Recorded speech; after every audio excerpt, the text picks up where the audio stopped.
outros. O Evangelho de Mateus ele tem pelo menos 8 separações, e ele é destinado a contar a vida, testemunho, genealogia de Jesus, desde a genealogia, do batismo, do chamamento dos discípulos, operações de milagres, profecias, sermões proféticos, sermões inclusive poéticos e parábolas, e por fim, a sua morte, ressurreição e a comissão, termina lá na comissão. São 8 partes que separam o Evangelho de Mateus. Mas a primeira pergunta que eu queria que vocês fizessem e aprendessem para a gente seguir esse ritmo nas nossas escolas é: quem é Mateus? Pergunta para o irmão, quem é Mateus? Pergunta para ele. Vamos estudar Mateus. E quem é Mateus? Né? Mateus escreveu, como é que é? Eu não estou entendendo, então vamos do zero, do pé. Sem hermeneutizar demais, sem robotizar demais, segundo o que diz o grego, o que diz o não, nada disso. Simples, curto, grosso. Quem é Mateus? Pergunta de novo, 1, 2, 3 e... Quem é Mateus? Mateus é um dos discípulos chamados por Jesus, né? E ele trabalhava na coletoria de impostos. E aqui eu quero desfazer algo, acho que era a Suzana que estava lá. Suzana está aí? Foi arrebatada? Está aqui, glória a Deus. Chegou para frente, estou olhando para trás, ainda bem que ela veio para frente. Suzana, o senhor ouviu e me fez uma pergunta um dia sentado na igreja, porque eu estava sentado, tinha alguém falando, e disse que os discípulos de Jesus, tudo era abaixo de 18 anos, um negócio assim. Você lembra disso? Você falou assim: é verdade isso, pastor? Nem lembra mais. Jesus fez uma amnésia na cabeça. Ainda bem que você esqueceu, porque é heresia, não existe essa, viu? Vou mostrar aqui agora para você. Quem era Mateus? Mateus, e eu fui estudar sobre Mateus, porque um dia alguém falou assim: Stanley, todos os discípulos de Jesus, exceto Pedro, era tudo entre 18, 17, 16 anos. Aí a pessoa que estava ensinando heregicamente, ela disse assim: olha, porque Jesus foi cobrar o imposto de Jesus e Pedro pagou, mas ninguém pagou. Então, se mais ninguém pagou, é porque era tudo menor. Uma dedução, e a partir de uma dedução de que se os outros não pagaram, ele era de menores. Então, é uma dedução errônea. Por exemplo, a primeira coisa que você precisa entender de Jesus é que ele nunca saiu perguntando assim: nossa, que dia mesmo que eu tenho que pagar o imposto?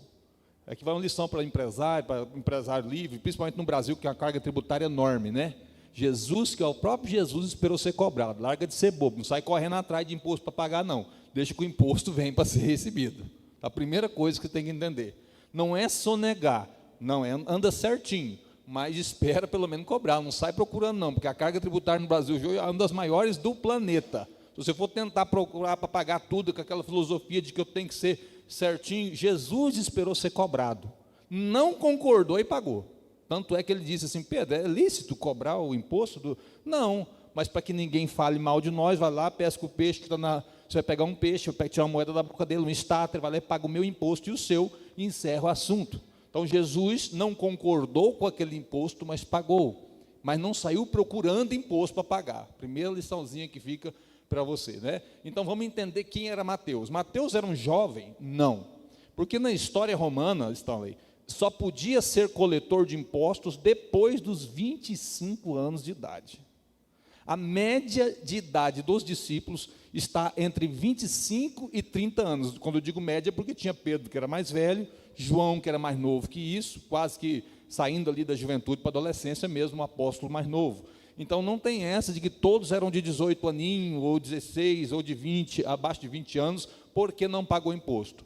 Os motivos de não ter pagado imposto: porque não foi flagrado pelo fiscal, o fiscal não estava naquele exato momento cobrando daqueles outros, não tinha o código barra para ler a idade de todo mundo, né? E outra, vocês sabem muito mais que eu ali na 44, na hora que fala assim: ó, chegou o fiscal, todo mundo some.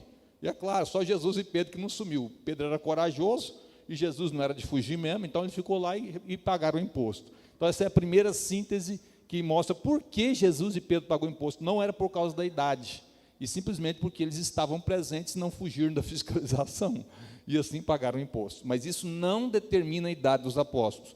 O que determina um estudo da idade de um escritor, por exemplo, que alguns também dizem não ser ele que escreveu o Evangelho segundo Mateus, mas eu acho que tem uma discordância nisso aí. A primeira coisa é que Mateus tinha no mínimo 25 anos quando foi chamado por Jesus, no mínimo, porque ele era coletor de impostos, e esse cargo só podia ser ocupado na esfera romana, do governo romano, após os 25 anos de idade.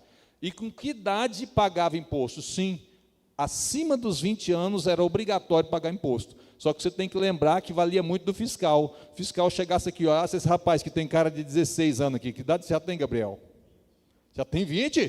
Pode pagar o imposto, viu? Eu pensei que tinha 16, nem ia cobrar dele se eu fosse fiscal, tá vendo? E naquela época não tinha um RGzinho obrigatório, você está entendendo? Não tinha um RGzinho obrigatório, ou um bipzinho que você liga, pip, está aqui a idade, certo. Não, era uma documentaria cheia de pergaminho, com censo que tinha que fazer. Vocês sabem que aqui em Goiás, até pouco tempo, registrava os meninos com 7, 8 anos de idade. Então, era um negócio meio bagunçado. Então, não tinha como os fiscais saberem se tinha realmente mais de 20 anos ou não. E era pela cara e crachá mesmo, experiência. Então, por isso, alguns deles não pagaram. Jesus e Pedro, que tinha a cara mais madura realmente, não fugiram e pagaram, não concordaram, mas pagaram o imposto. Então, essa ideia de que Mateus era um jovenzinho, ela cai por terra. Segundo, você precisa entender, ele tinha uma profissão chamada classe média. O coletor de imposto ganhava muito bem, um publicano ganhava muito bem, porque ele mexia com o dinheiro do Estado, para que, o que César pensava? Se eu pagar bem os meus coletores, eles não vão desviar o dinheiro meu, eles vão ficar satisfeitos. É como se ele fosse hoje, só para você entender quem era Mateus, é como se ele fosse um fiscal da Receita Federal hoje no Brasil, certo? Tinha um cargo, um salário muito bom, uma vida muito boa, e Jesus passou e o chamou, dizendo, segue-me, e ele largou tudo, e seguiu Jesus, seguiu o Mestre. Esse era Mateus, o discípulo chamado Mateus. E o Evangelho segundo Mateus, alguns eruditos falam que não foi Mateus que escreveu, porque eles pensam que não foi. Primeiro detalhe, o Evangelho de Mateus foi escrito quando? Pergunta para mim, quando foi escrito? Uma pergunta mais alta, irmão, quando é que foi escrito? Anos 70 depois de Cristo, entre 65 e 70 depois de Cristo. Fala para mim, depois de Cristo, fala. Não tinha timeline igual no Facebook, vai lá, acontece, tira foto, pá, já está Instagram. O nosso culto aqui, o Israel, mas a Cris faz os posts lá, pá, já vai para o ar na hora. A nossa transmissão está no ar na hora. Naquela época, não. Tudo era difícil, comunicação era difícil. Então, o Evangelho foi escrito no ano 70 depois de Cristo. E o Evangelho de Mateus também, mais uma curiosidade, se você quiser anotar, você vai anotando isso, viu, que eu estou te falando. O Evangelho de Mateus é um dos maiores evangelhos. Fala comigo, maior evangelho. Se não me falta aqui na mente, são 28 capítulos, é isso mesmo? 28 capítulos do Evangelho segundo São Mateus. É o Evangelho, um dos mais completos, porque teve tempo para ser elaborado, né? E teve um objetivo para ser elaborado. Primeiro o Evangelho segundo São Mateus, vê se é 28 mesmo. Vamos lá. É quantos? 28, isso. 28 capítulos. E esses 28 capítulos, alguns cientistas bíblicos têm dúvida de afirmar se foi escrito por ele próprio ou se foi alguém que escreveu em nome dele, devido à idade que ele deveria estar quando foi escrito o Evangelho segundo Mateus. Não foi um evangelho escrito pelas coxas, foi um evangelho, outra curiosidade para você do livro de Mateus, é o primeiro evangelho escrito em ordem. Como é que chama quando fala aqui? Ordem cronológica, isso, esse negócio aí. Ordem cronológica. Ordem de acontecimento dos fatos. Se você quer saber exatamente quando aconteceu o milagre tal, vá para Mateus, porque Mateus fez um documentário, um dossiê, dentro da ordem cronológica, desde a genealogia de Cristo, do seu nascimento, do seu batismo, a sua provação, as chamadas dos apóstolos, a contagem dos milagres, tudo o que aconteceu, ele serve como uma bússola para os demais evangelhos. Por que serve? São outros 4 evangelhos. E por que ele serve como uma bússola? Primeiro, porque ele tem a ordem cronológica. Segundo, porque é o maior dos evangelhos em texto escrito. Certo? Terceiro, ele teve tempo de ser editado. Não, realmente era isso que foi isso mesmo que Jesus falou? Não, peraí, não foi. Não foi nada feito às coxas, depressa. Tipo o seguinte, ó, o Gugu morreu. Não, o Gugu não morreu não. Tá vivo? Não, mas não foi assim. Foi algo que aconteceu com tempo de maturidade, assim como o tempo cura o queijo, houve tempo para que o Evangelho segundo Mateus fosse escrito. Então é um Evangelho rico em detalhes, rico em literatura, rico em testemunho, rico em milagres. Ele tem tudo que você pensar de milagre, de cura à ressurreição, tem no Evangelho de Mateus. Se eu fosse evangelizar alguém hoje, é claro que qualquer texto é apto para evangelizar, mas eu recomendaria entrar pelo evangelho que escreveu Mateus, porque além de ser um dos mais completos, ele conta toda a trajetória de Jesus. Agora, qual é a finalidade do evangelho? Agora pergunta para mim assim, qual é a finalidade desse evangelho? Esse evangelho, assim como uma carta tem um destinatário, uma finalidade, o dossiê segundo Mateus, porque eu não vou nem falar só evangelho, quero falar em nível de documento. O documento de Mateus, ele foi escrito para documentar o que acontecera desde a finalidade do evangelho, era provar para judeus, inclusive também para gregos, a veracidade de que Jesus era o cumprimento das profecias. Repare que ele começa falando de uma genealogia. Por que o evangelho de Mateus começa falando de uma genealogia? Porque era super importante para um judeu estudado saber de onde é que vem esse tal de Jesus. Era importantíssimo ficar cravado para um judeu a qual Jesus veio para o que era seu e os seus o não receberam. Porém, entretanto, Mateus queria, porque queria com toda a sua sede, que todos, tanto os judeus como gregos, entendessem o evangelho e entendessem que Jesus era o cumprimento das profecias. Em todos os textos do evangelho de Mateus, que aqui eu estou falando a grosso modo, ele pode ser estudado capítulo por capítulo depois, que vai ser rico, lindo e infinito. Só estou te falando a grosso modo. A cada capítulo você vai ver, em algum momento, dado momento, dizendo assim, porque dizia o profeta Isaías, porque disse assim, porque estava escrito assim. Qual que é o objetivo de Mateus? Provar que Jesus era o Messias. Ele era da linhagem de Davi, ele era o filho de Davi, ele era o prometido de Deus e ele era o remidor de Israel. Provar que Cristo era realmente o Cristo e não só filho de José, como era conhecido. Então, o principal objetivo era mostrar aos judeus e gregos que ele realmente era o Messias esperado, aguardado, profetizado por Isaías, que haveria de vir levar o nosso pecado sobre si. Essas, então, são algumas curiosidades do livro de Mateus, que a gente está deixando já nessa quarta-feira está na minha cabeça, misericórdia, foi 3 anos de quarta, né? Então, é por isso. Essa terça-feira, que é a nova noite da palavra, né? Olha só, um dos maiores milagres, né? Vários milagres, por exemplo, você vai ver Jesus, desde curar possessões demoníacas, expulsar demônio, curar doença, você vai ver no Evangelho de Mateus. Você vai ver a multiplicação de pão lá em Mateus 9, 18 a 34, você vai ver ele expulsando demônios, né? Você vai ver ele fazendo milagres, alimentar uma multidão com poucos pães e poucos peixes, Mateus 14, 13, 21, você vai ver em 15, do 32 ao 39, Jesus andando por sobre as águas, Mateus 14, 22, 33, a ressurreição de mortos. Você vai ver diversos milagres acontecendo no Evangelho de Mateus. O Evangelho de Mateus repito, um dos evangelhos mais completos em ordem cronológica que você vai encontrar. Então, quando alguém te perguntar por que foi escrito 70 anos depois, alguém já te perguntou?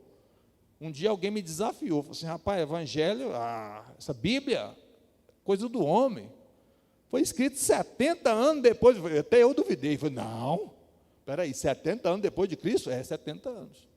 Primeiro, você precisa de lembrar do processo arcaico que era escrever, quão rara era a escrita, quão raro eram os materiais, não é igual você ir lá no WhatsApp e fazer assim, o pastor está enjoado hoje no culto, enviou, não era assim, né? Não era tão fácil. Tudo era difícil. E segundo, tudo foi montado num formato de dossiê. Quem já viu falar de dossiê aqui? Levanta a mão. Fizeram um dossiê na cidade de Goiás, dossiê Cora Coralina, para estudar sobre a vida dela, pegaram vários depoimentos e chegaram à conclusão que Cora Coralina foi isso, aquilo outro. Assim foi feito o Evangelho segundo Mateus. Porque Evangelho segundo Mateus é canonizado, né, num livro sagrado e é considerado Bíblia, e é considerado o texto sagrado. Primeiro, pela sua origem, de um apóstolo que andou com Jesus, sentiu o cheiro de Jesus, e viveu e vivenciou milagres, tais como todos os que ele relata, de uma forma muito peculiar, né? Muito clara, você vai ver. Outra contraprova de que o Evangelho realmente foi esse Evangelho inspirado pelo Espírito Santo, são os próprios 4 outros Evangelhos, que mesmo tendo discordâncias, pasme, não se assuste com o que eu estou dizendo, os 4 evangelhos têm discordâncias discordâncias pequenas de ponto de vista, né? Por exemplo, lá na frente vocês vão estudar sobre João, e vale você lembrar que João foi o único apóstolo que viu Jesus crucificado até dar o brado final, é o único, não teve outro.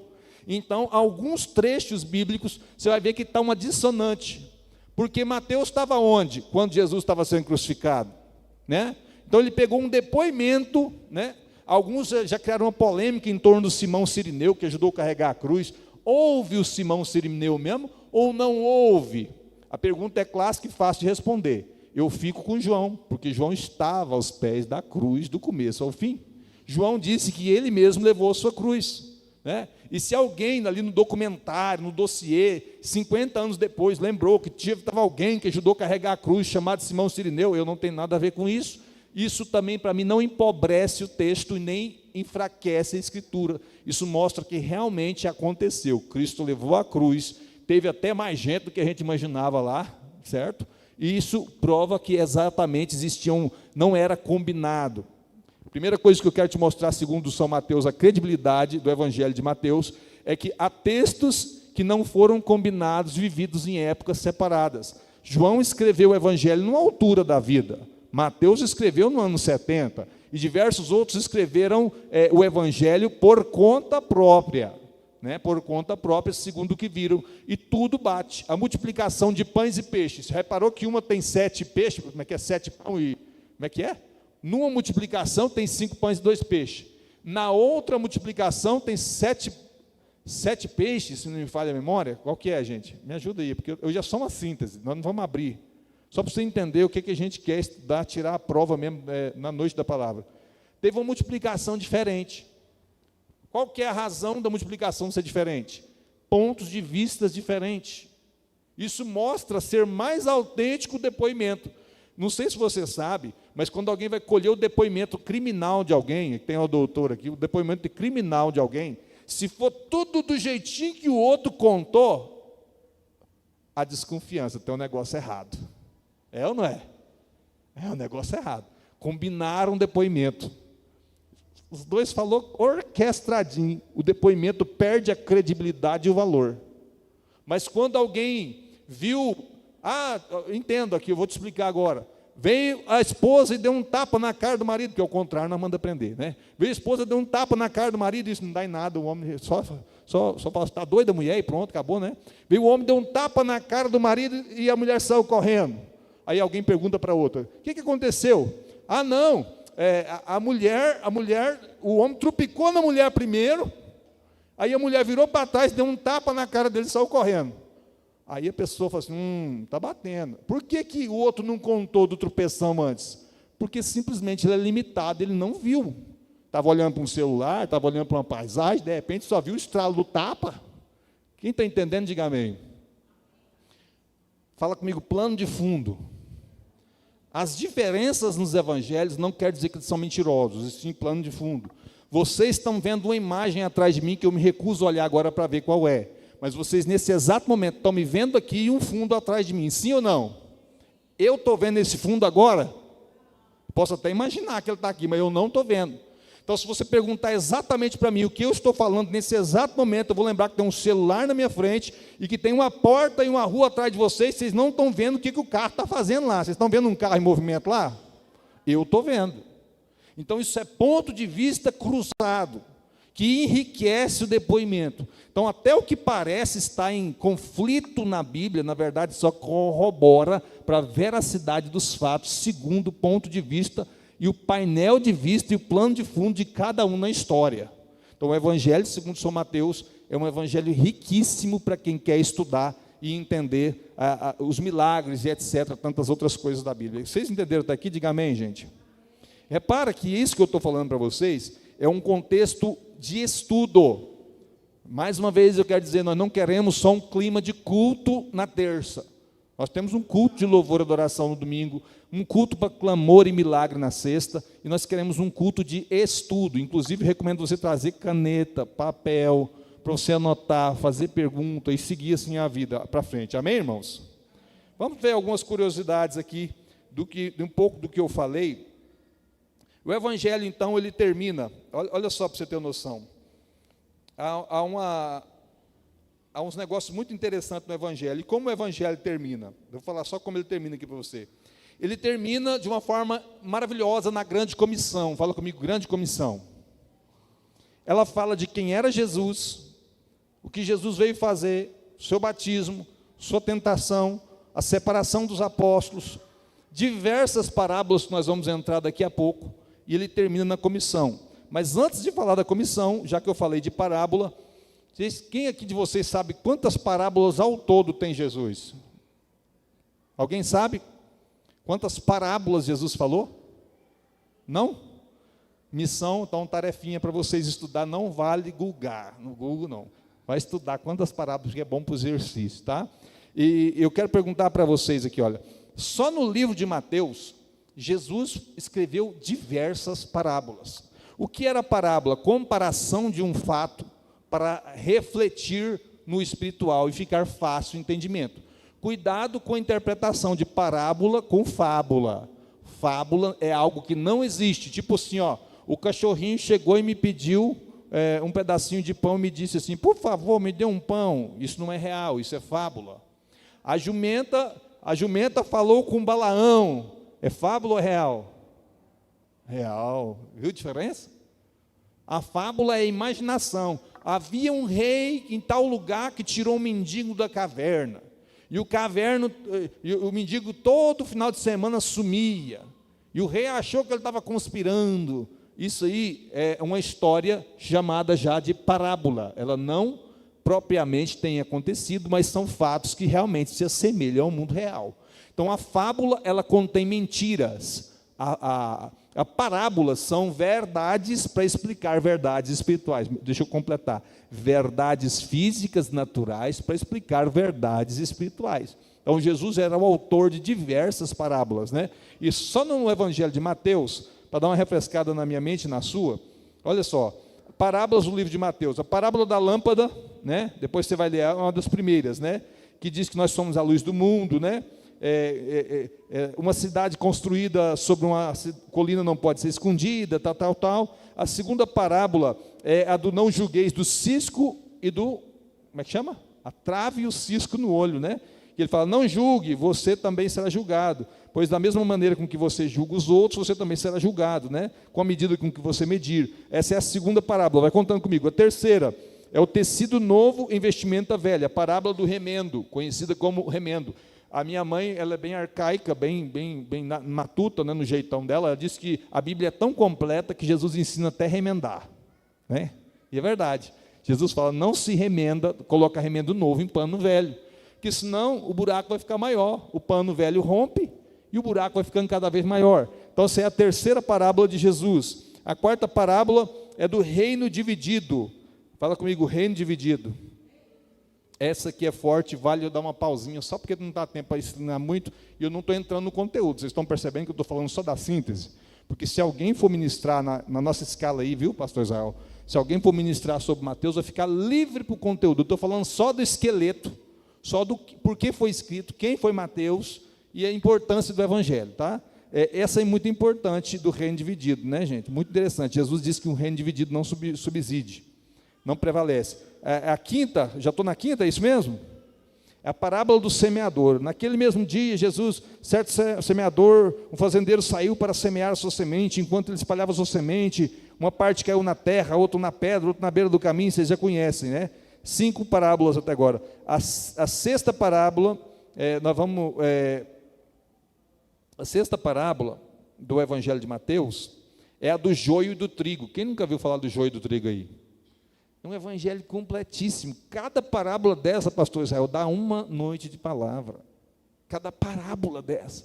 Então, a gente precisa estudar a Bíblia com conteúdo de aprender também letras, para a gente não ficar só na base da emoção.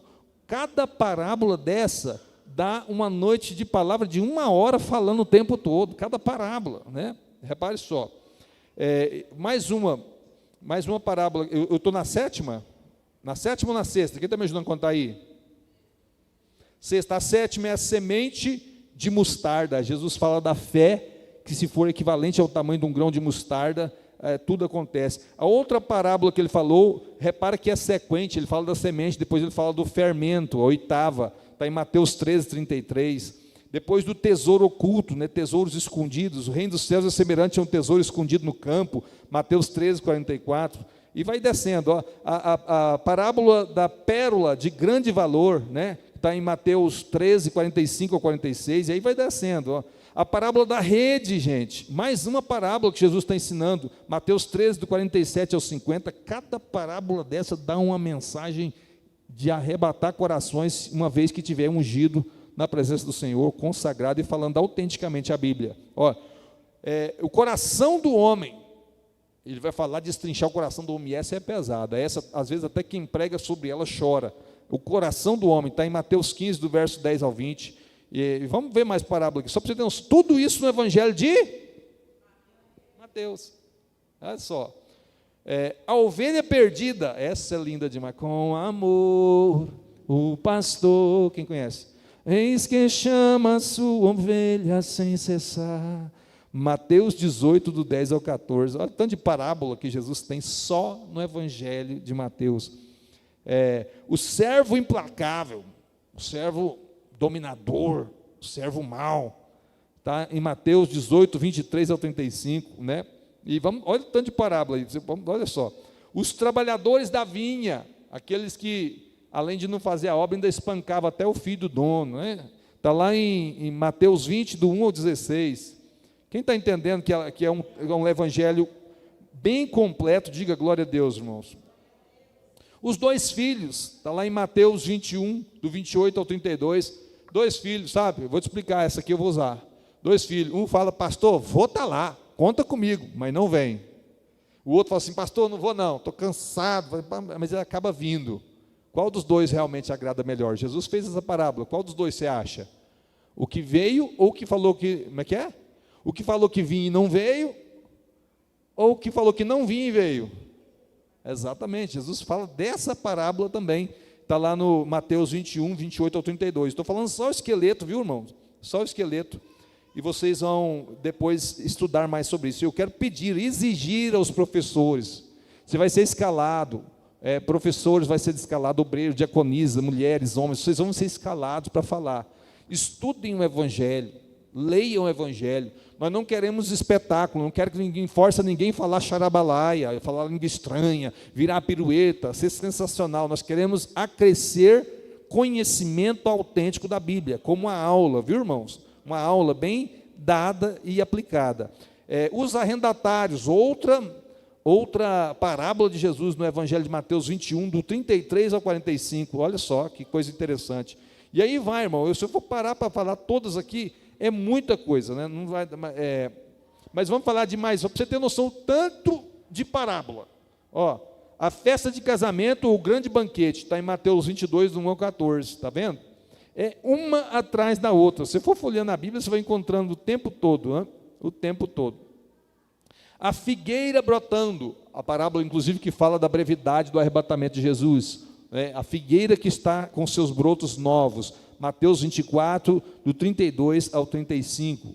O servo fiel versus o servo negligente. Lembra aquele que enterrou o talento? Não, o servo mau e negligente é outro. É tanta parábola que eu estou até misturando. As 10 virgens, está em Mateus 25, do 1 ao 13. Inclusive, esse texto é profético demais acerca da vinda de Jesus. É algo inexplicável, choca com a teologia futura, como é que chama? Escatologia. Ele tem um termo escatológico fortíssimo, a parábola das 10 virgens de Mateus capítulo 25, né? É fortíssimo, mas tem mais, pastor, tem mais, vamos ler aqui, só para você ver o tanto de parábola que tem, e cada uma dessas dá um sermão para uma vida, viu, irmão?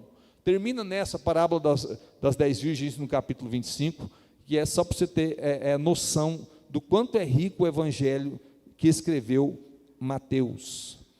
Dá para estudar uns 10 anos o Evangelho de Mateus, viu? Só que o ano já acabou de tanta terça. Só se nós for pegar parábola por parábola aqui, nós já não cabe esse ano mais. Quem concorda, diga amém. Então, outra coisa interessantíssima aqui no Evangelho de Mateus, que eu posso destacar para você, são alguns textos mais conhecidos da igreja. Quais são, pastor? Primeiro, o sermão da montanha, né? Quem já viu falar do sermão das bem-aventuranças aí? Né? O sermão da montanha, o sermão profético do princípio das dores, Jesus falando o que vai acontecer antes do seu arrebatamento, Jesus falando no capítulo 25 também, se arremetendo a quando o arrebatamento vai acontecer literalmente, e 5 virgens são loucas e 5 são prudentes. É um evangelho completamente revelador e renovador para a nossa vida. Nós não temos noção do tesouro que está dentro da nossa Bíblia, no primeiro evangelho, no primeiro dos 4 evangelhos, né, que nós temos para ler. Então, o tempo já foi, está vendo? Olha lá, já são 21 e 23. Então, para ser bem pragmático, alguém tem alguma dúvida do esqueleto, do corpo, do contexto desse evangelho, da importância dele para nós, ou alguma curiosidade, que dê tempo da gente responder, né, gente? Porque alguma dúvida acerca de como vai ser a escola, ou de algum desses textos sagrados? Alguém tem alguma dúvida até aqui? Não? Sim.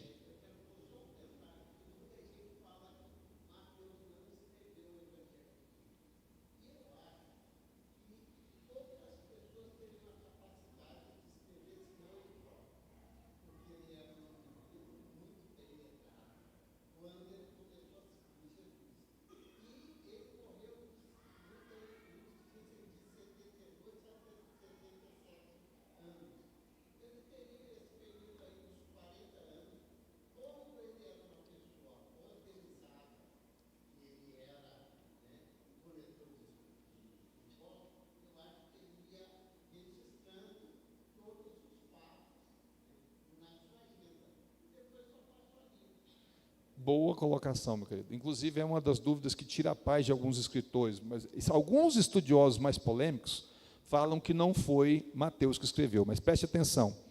Tanto riqueza de detalhe, tanto pormenor, tantas falas, é impossível você falar assim, eu estou no ano 70 e agora vou escrever isso aqui tudo. Não foi assim. Concordo com Darcy Júnior. Com certeza, ele como alguém letrado, porque o governo... Exatamente. Ele põe em ordem cronológica. Mas aqui, só aqui nessa aula, com a sua colocação muito bem precisa, a gente já coloca uma lupa em cima do assunto e percebe que a verdade foi Lucas. Por quê? Porque eu disse que o livro está muito bem organizado. Lucas era um dos poucos discípulos letrados, né, escolhidos pelo Império Romano para ser capaz de cobrar imposto, calcular imposto de cada um. Ele não era alguém sem formação. Desculpa. Mateus, o coletor de impostos, né? Lucas era jornalista até, viu, irmão? Foi até jornalista, é interessantíssimo depois, é porque eu estou misturando as bolas aqui dos 4 evangelhos. Mas Mateus, ele foi coletor de impostos, preparado, foi escolhido pelo governo romano para ser coletor de impostos. Então, Stanley, ele era capaz, hábil, dominador da escrita, dominador da letra. E tudo que me parece, ao confundir de tudo, é que o livro não foi escrito no ano 70. O livro foi lançado no ano 70. Né? É como se eu vivesse toda a minha vida registrando fatos, organizando acontecimentos, e depois, ao final da vida, eu falo assim, eu vou publicizar isso, eu vou publicar isso. Esse é o entendimento mais claro que nós, pentecostais, temos, né, que estudamos a Bíblia. Esse é o entendimento mais claro que nós temos, que o Evangelho de Lucas, de Mateus, não foi escrito no ano 70, assim, ele baixou lá no ano 70 e falou assim, deixa eu fazer um rabisco aqui. Não, foi algo que ele foi guardando, documentando durante a vida dele, o ministério dele, mesmo porque, olha só bem, curiosamente, né, vocês ficam olhando aquela passagem lá que foi lida aqui na hora da oferta, da Marta e Maria, né? A impressão é que Marta não estava fazendo nada e Maria estava fazendo tudo, mas uma das maiores lições ficou da Marta e da Maria que exatamente escolheu a melhor parte. Preste atenção na vida de Mateus, que você não vai ver nenhum feito espetaculoso dele, você viu? E aqui eu chamo a atenção para a igreja, fechando Mateus, fechando o raciocínio ainda dentro do tempo. Tem crente que parece que não fede nem cheira. Estou sendo grosso? Não, né? Tem crente e tem ministério que parece que nem fede nem cheira. Quem era Mateus durante o Evangelho de Jesus? O que ele fez?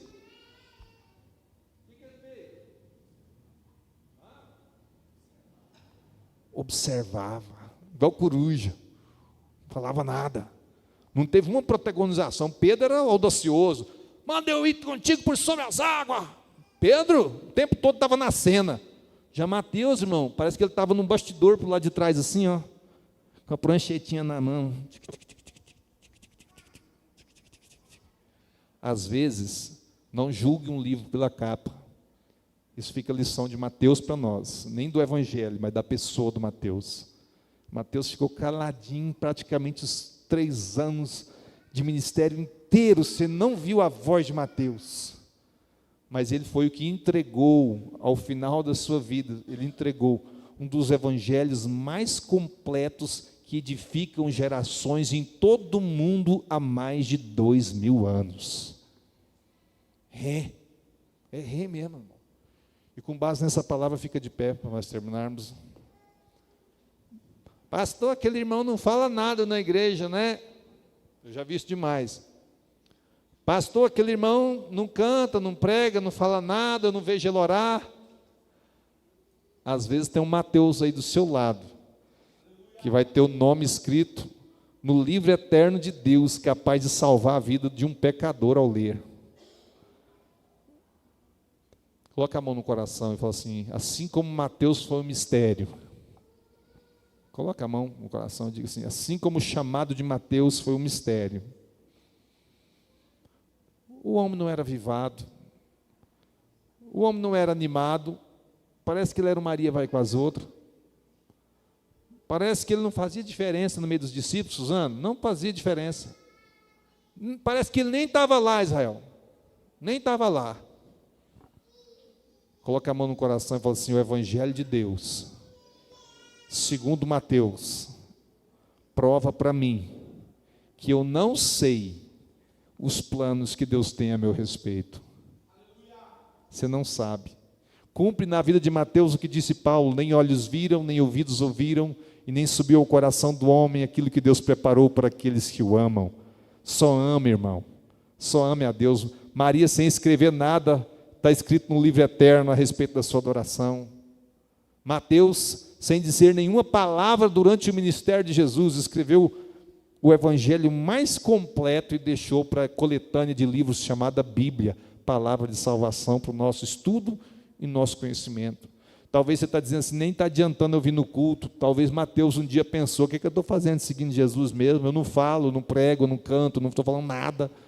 E olha só o que virou Mateus. Deus é um Deus de surpresas, e quem sabe Ele está preparando um tesouro escondido assim para você, para a sua vida e para o seu ministério. Hoje você não entende, mas amanhã você vai entender o poder de estar congregando, o poder de estar aprendendo, o poder de estar sentando aos pés de Jesus, de estar buscando, de estar orando. Amém, irmão?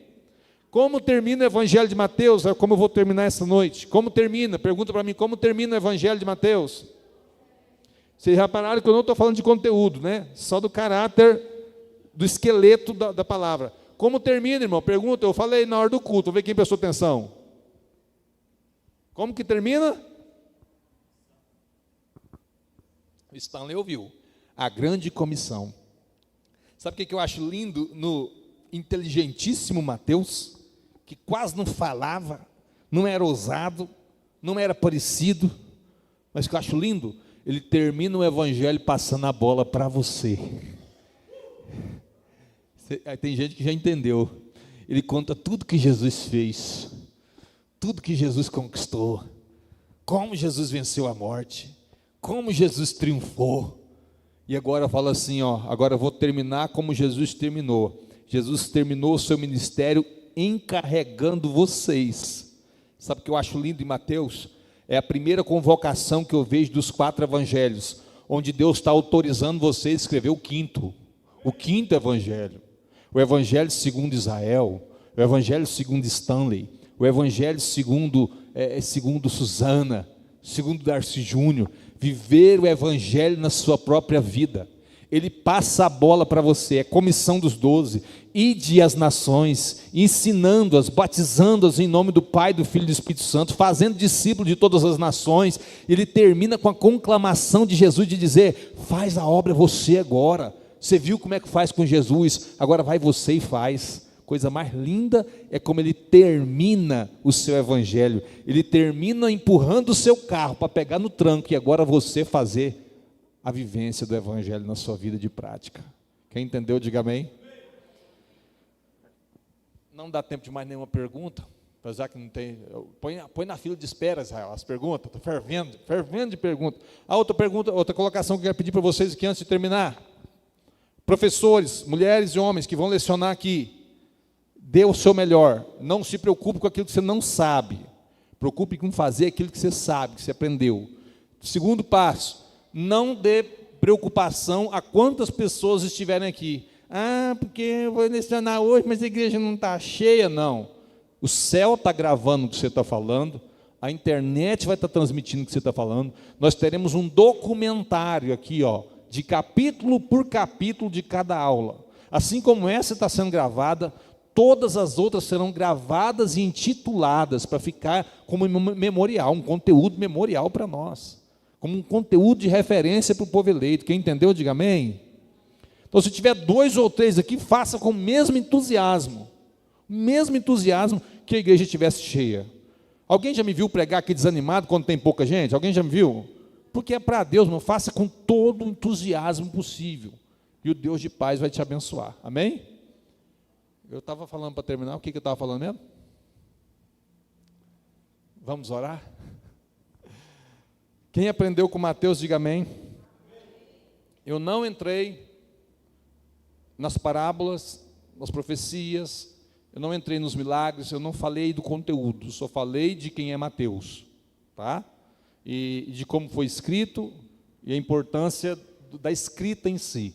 Se alguém for falar terça que vem e criar um cronograma aí, Israel, faz o cronograma antecipado para esse povo entrar mesmo nos milagres, entrar, me entender o que vai ministrar, porque eu quero ver todo mundo aqui crescendo para a glória de Deus, amém? Amém? Estende as suas mãos assim e fala assim: Senhor Jesus, obrigado pela vida de Mateus. Não, vocês não estão agradecendo não? Obrigado pela vida de Mateus, pelo conteúdo que ele deixou, pela importância do evangelho que ele escreveu. Me ensina a aprender com Mateus, Senhor, que ainda que no meu silêncio eu seja um reservatório de entendimento e sabedoria para evangelizar as nações, em nome de Jesus. Estende suas mãos assim. Antes de terminar, eu quero que você faça uma oração breve, mas faça uma oração pela pastora Eloene. Não está bem, é o motivo dela não estar aqui essa noite. Pelo menos 3 pessoas me justificaram a ausência por motivo de trabalho, e a gente entende isso, não é radical, mas realmente a gente sabe que tem as suas dificuldades, e outros não estão aqui por motivo de saúde, né? Então, estende suas mãos para aquela direção ali, que é a direção que a gente mora, estende a mão para lá, fala: Senhor Jesus, visita a pastora Eloene, visita o Samuelzinho, visita os que estão doentes, visita os que não puderam estar aqui essa noite, Pai, em nome de Jesus. Assim eu declaro aberta e já terminada a primeira nova noite da palavra, né? Estende as mãos assim, que a graça do nosso Senhor e Salvador Jesus, o grande amor de Deus nosso Pai, a comunhão e a consolação do Espírito Santo, seja com cada um do seu povo, não só hoje, mas para sempre. Que todos digam: está terminado, em nome de Jesus.